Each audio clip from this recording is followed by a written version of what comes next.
We're live?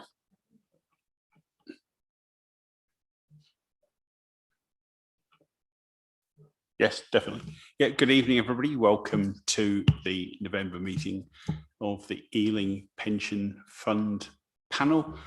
For any watching at home, I'm Councillor Steve Donnelly, the chair of the panel. A reminder to panel members, officers and visitors, that it is council policy to wear face masks in our meeting, except when actually speaking. I would hope that councillors would all wish to set an example to our guests and other visitors whom I'll be making the same point later. I can't imagine why anybody would not do that. Item 1, apologies for absence. No apologies for absence. Item 2, urgent matters. I'm not aware of any. Item 3, matters to be considered in private. As it said here, we've got some confidential appendices of item 10. We also have 2 training sessions which will be conducted in private later in the meeting. Declarations of interest beyond what we would normally have? None. Thank you. Minutes of the last meeting, which was held on the 2nd of September. Are those agreed? Thank you very much. What I propose to do, since Jenny's on the call, is move us to item 8, the administration update, if that's okay with the panel, rather than Jenny sit through. Well, are you going to sit through the training, Jenny? I've seen some of the training, but not all of it. Okay, well, look, let's do the administration update now anyway. It gives you flexibility for the rest of the meeting. Thanks very much.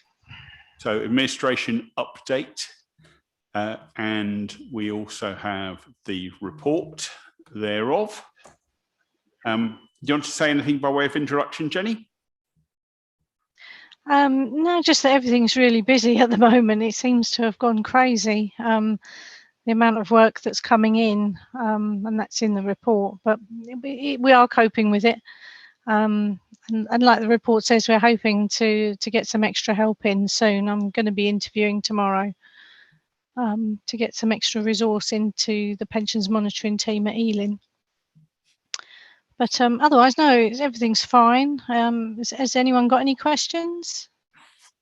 Would I be right? I mean, this is something that came up talking to colleagues in HR, that perhaps the pandemic has served to spur deferred pensioners into invoking their pensions at a faster or earlier point than would normally be the case?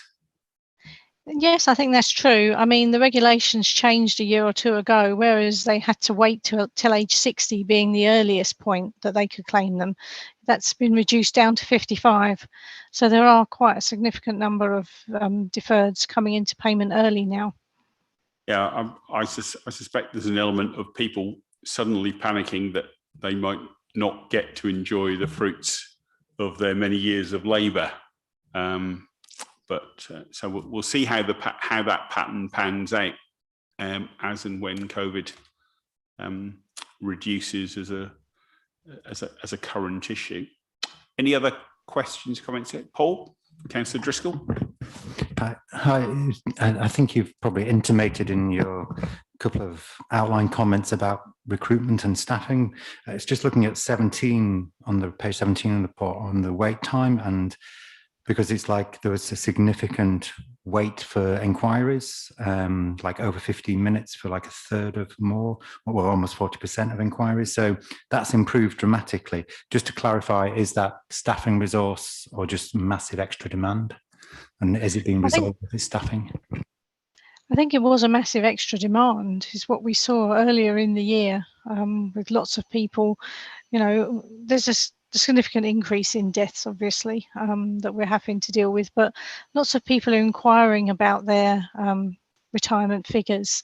People are thinking about retiring and drawing their pension benefits much earlier than they used to. Lots of people just approaching 60 now are are contacting us and wanting figures and looking at their options in more detail. Yeah, but yeah, things seem to have settled down a lot now. We're in a much better place. Thank you very much. Any other questions to Jenny? No? Other than that, if we can take the report as noted. Thank you very much. Thank you, Jenny. You're welcome, obviously, to stay with us. Okay, thank you very much. That moves us on to training methodology on how to construct ESG and low carbon indices to be delivered by MSCI. Keith, if you could bring in our guests.